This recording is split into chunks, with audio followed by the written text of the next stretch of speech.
Hola, ¿qué tal a todos? Bueno, de antemano, seguramente si a ti te interesa el derecho, pues esto es muy importante para ti, así es que pues bueno, quédate. El sistema penal acusatorio en México se divide en tres grandes etapas, según el artículo 213 del Código Nacional de Procedimientos Penales. La etapa de investigación, la etapa intermedia y obviamente la etapa del juicio oral. En este caso abordaré la etapa de investigación en términos del artículo 213 del Código Nacional de Procedimientos Penales. Este tiene por objeto que el Ministerio Público reúna los indicios de esclarecimiento de los hechos y en su caso los datos de prueba para sustentar el ejercicio de la acción penal para generar la acusación en contra del imputado. La reparación del daño. Esta etapa de la investigación se divide en dos fases. Primero, la fase de investigación inicial y segundo, la fase de investigación complementaria. Cabe mencionar que la fase de investigación inicial es el cúmulo de actos técnicos de investigación realizados en conjunto por el Ministerio Público y la Policía de Investigación para recabar los datos que servirán de base para sostener la acusación. Esta fase comprende desde la presentación de la denuncia o también o en su caso la querella o requisito equivalente y concluye una vez que el imputado queda a disposición del juez de control para que se formule la imputación en la audiencia inicial. Es importante precisar, todas las actuaciones deben de quedar registradas en la carpeta de investigación. Cabe mencionar que una vez que la persona queda a disposición de las autoridades, ya sea porque fue detenida en flagrancia o en caso urgente fue citado a recibir una orden de comparecencia o recibido una orden de aprehensión, se celebrará la audiencia inicial donde se le informará al indiciado sus derechos, se calificará de legal o no la detención. El Ministerio Público formulará la imputación. Es precisamente con este acto con el que comienza la investigación complementaria. Una vez que se ha formulado la imputación y como mencioné, se da inicio a la fase de investigación complementaria. El juez de control dentro de esa misma audiencia iniciará o otorgará al imputado la oportunidad de declarar. Acto seguido, el Ministerio Público solicitará que se decidan las medidas cautelares que se impondrán, que se resuelvan a vinculación a proceso del imputado. En este momento procesal, en el que el juez de control, antes de escuchar al agente del Ministerio Público, le preguntará al imputado si es de su deseo que en este momento se resuelva sobre su vinculación a proceso o si desea acogerse al plazo constitucional de 72 horas o 144 horas. En caso de escogerse a este plazo, el imputado o su defensor pueden ofertar datos de prueba y desahogar conforme las reglas del juicio oral en la continuación de la audiencia inicial. Sin embargo, si no acogió los plazos, el Ministerio Público ofrecerá los datos de prueba con los que considera que se estableció un hecho delictuoso y que existe la posibilidad de que el imputado cometió o participó en la comisión de este delito. Sobre la vinculación o no vinculación a proceso de las medidas cautelares, según sea el caso, se fijará el plazo de cierre de la investigación, concluyendo con esto en la etapa de investigación. A continuación, mi compañera Fernanda González Barrón hablará de la etapa intermedia del juicio. Gracias. ¿Cómo se desarrolla la etapa intermedia de un proceso en el sistema del juicio penal? En la etapa intermedia tiene por objeto el ofrecimiento y admisión de los medios de prueba, así como la depuración de los hechos controvertidos, que será materia del juicio oral. Es una etapa de preparación a juicio oral y de entrada lo que va a hacer es un análisis de los requerimientos conclusivos que llevó a cabo el fiscal de la investigación y que se presenta escrito de acusación de conformidad con el numeral 211, fracción 2 del Código Nacional de Procedimientos Penales. Entonces, en la intermedia lo que se hace es depurar aquellos elementos procesales necesarios para cualquier tipo de procedimiento, el cual se van a depurar hechos, derechos y pruebas, y comprenderá todos los actos previos a la celebración de la audiencia intermedia y culminará con el dictado del auto de apertura a juicio oral y pone fin a esta etapa. Por tal motivo, esta etapa tiene por objeto el ofrecimiento y admisión de medios de prueba de acuerdo al artículo 334 de la ley adjetiva. El Código Nacional de Procedimientos Penales hace referencia de forma muy escueta y dice que la etapa intermedia tiene por objeto admitir pruebas y establecer acuerdos probatorios, es decir, limita a una parte probatoria, pero la etapa intermedia es mucho más amplia que el ámbito probatorio. Esta etapa intermedia se compone de dos fases, una escrita y comienza con el escrito de acusación por parte del fiscal y comprende todos los actos previos a la celebración, y una oral donde comprende desde la celebración de la audiencia intermedia hasta el dictado de apertura a juicio oral. Dicha etapa inicia con la formulación de la acusación por parte del representante social y tiene por objeto principal la preparación del juicio, fijando de modo preciso su objeto, los sujetos intervenientes y los medios de prueba que se deberán de ser desahogados. En este sentido, una de las principales funciones del juez de control durante esta etapa consiste en asegurarse que durante la investigación no se hubiera cometido transgresiones a los derechos fundamentales del imputado y, en su caso, garantizar que las consecuencias de estas no se trasladen a la etapa de juicio oral. Por tal motivo, el juez debe verificar esta situación y excluir cualquier medio de prueba obtenido a partir de una violación a derechos fundamentales, ya que de conformidad a la fracción 9ª del artículo 20 constitucional, establece que cualquier prueba obtenida con la violación de derechos fundamentales será nula. En consecuencia, será precisamente durante la etapa intermedia cuando el imputado debe expresar los planteamientos que considere pertinentes en torno a la vulneración de sus derechos fundamentales, que haya tenido un impacto en la obtención de medios de prueba y, en consecuencia, solicitar la exclusión de estos del material probatorio que va a ser desahogado en el juicio oral. La audiencia intermedia será conducida por el juez de control, quien la presidirá en su integridad y se desarrollará oralmente.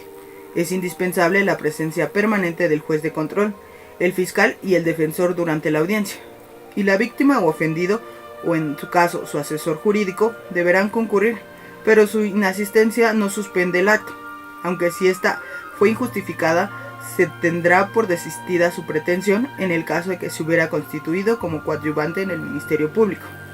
En el numeral 335 de la ley adjetiva regula los requisitos de la acusación por parte del fiscal y, de acuerdo con este precepto, si el representante social estima que la investigación aportó los elementos necesarios para ejercer la acción penal, entonces presentará su acusación.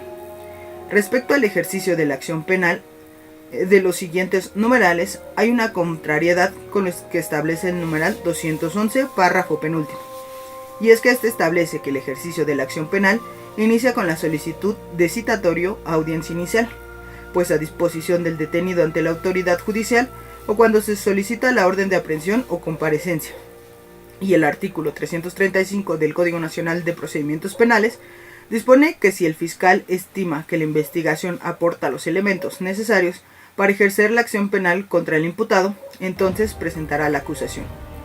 Una vez presentada la acusación, el juez de control ordenará su notificación a las partes el día siguiente, y dicha notificación se les entregará copia de la acusación de acuerdo al artículo 336 del Código Nacional de Procedimientos Penales. Y el descubrimiento probatorio consiste en la obligación de las partes de darse a conocer entre ellas, en el proceso, los medios de prueba que pretenden ofrecer en la audiencia de juicio. En el caso del fiscal, el descubrimiento comprende el acceso y copia a todos los registros de la investigación, así como a los lugares y objetos relacionados con ella, incluso de aquellos elementos que no pretendan ofrecer como medio de prueba en el juicio. En el caso del imputado o su defensor, consiste en entregar materialmente copia de los registros del Ministerio Público y acceso a las evidencias materiales que ofrecerá en la audiencia, lo cual deberá realizarse en los términos del artículo 337 del Código Nacional de Procedimientos Penales. La actuación del imputado en la fase escrita de la etapa intermedia será dentro de los 10 días siguientes a que finalice el plazo para la solicitud de coadyuvancia de la víctima o ofendido. El acusado o su defensor, mediante escrito dirigido al juez de control, podrán 1. Señalar vicios formales del escrito de acusación y pronunciarse sobre las observaciones del coadyuvante y, si lo consideran pertinente, requerir su corrección. No obstante, el acusado o su defensor podrán señalarlo en la audiencia intermedia. 2. Ofrecer los medios de prueba que pretenden se desahoguen en el juicio. 3. Solicitar la acumulación o separación de acusaciones. 4. Manifestarse sobre los acuerdos probatorios. Y 5. El escrito del acusado o su defensor se notificará al Ministerio Público y al coadyuvante dentro de las 24 horas siguientes a su presentación.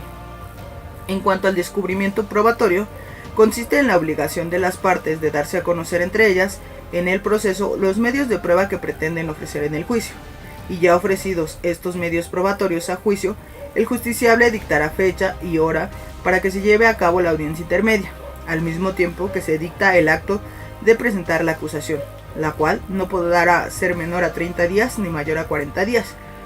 Se debe notificar a las partes de la fecha y hora para la citación a dicha audiencia, en la cual la defensa podrá solicitar al diferimiento del plazo hasta por 10 días, exponiendo las razones de dicha solicitud si así lo requiere. Si existe alguna oposición por alguna de las partes hacia los hechos o circunstancias, el juez de control determinará si es fundada o motivada la oposición. De no ser así, procederá al descubrimiento probatorio entre las partes, para cerciorarse de que se cumple. Y si existe algún ocultamiento de medios de prueba favorable a la defensa, el juez deberá resolver y procederá en contra del responsable. Y si llegara a ser el fiscal el responsable, le dará aviso a su superior jerárquico. Y si fuera responsable la víctima u ofendido, el juez impondrá una corrección disciplinaria.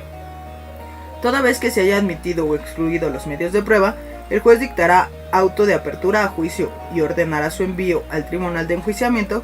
Por tanto, aquí se terminaría la etapa intermedia. Indudablemente, para que el nuevo sistema de justicia penal funcione adecuadamente, es necesario que las cuestiones relativas a la exclusión probatoria, derivada de las violaciones a derechos fundamentales, queden definitivamente dilucidadas de forma previa a la apertura del juicio oral, de tal manera que el juzgador, en esta última etapa, tenga como función exclusiva el análisis de las pruebas para determinar la existencia del delito y la responsabilidad del acusado. Yo les voy a hablar sobre la etapa del juicio. Antes de dar comienzo, el auxiliar de sala apercibe a los presentes que queda prohibido grabar, meter aparatos como cámaras, celulares, que deben guardar silencio y evitar adoptar comportamiento provocativo e intimidatorio, así como afectar el desarrollo de la audiencia. Da inicio con la recepción del auto de apertura a juicio oral y concluye con la explicación de la sentencia, que puede ser absolutoria o de condena. La etapa del juicio oral tiene por objeto escuchar los alegatos de las partes, desahogar los medios de prueba en el auto de apertura y decidir sobre el fondo del proceso. Dentro de la etapa de juicio se celebrará la etapa del juicio oral, la cual está presidida por el juez o tribunal de enjuiciamiento, y en ella se determinará o no la culpabilidad del enjuiciado según las pruebas desahogadas y la libre valoración por parte del juzgado o del tribunal. La etapa iniciará una vez que las condiciones para su celebración sean verificadas por un tribunal de enjuiciamiento y éste exponga la acusación, que será objeto de debate, y señale los acuerdos probatorios a los que llegaran las partes. Posteriormente se declarará abierto el debate y se iniciará con los alegatos de apertura de las partes. El primero en exponer será el Ministerio Público, seguido del asesor jurídico y finalmente la defensa. Los alegatos de apertura no son otra cosa que la exposición oral de las pretensiones de las partes, en donde la teoría del caso de cada una de ellas será el eje rector de esto. En otras palabras, los alegatos de apertura son un discurso inicial en el que se expone por primera vez al juez o al tribunal de enjuiciamiento los hechos que serán motivo de este debate.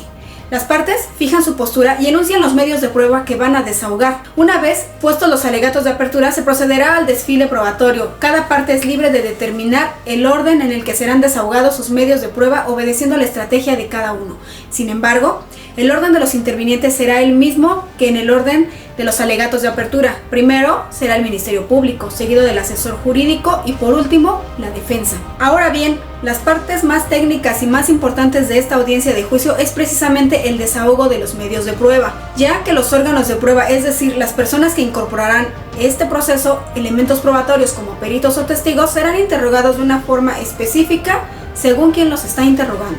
Aunado a esto, puede ser contrainterrogados por la parte contraria. La dinámica del interrogatorio y contrainterrogatorio es la siguiente. Ningún perito o testigo podrá comunicarse entre sí o saber lo que ocurre en la audiencia, sino hasta saber que sean llamados para declarar, y su declaración debe de ser de forma oral, es decir, no pueden leer los registros en los que consten sus declaraciones previas. El juez o tribunal deberá tomar la protesta a fin de que el testigo o perito o acusado se conduzca con verdad, su pena de incurrir en falsas declaraciones.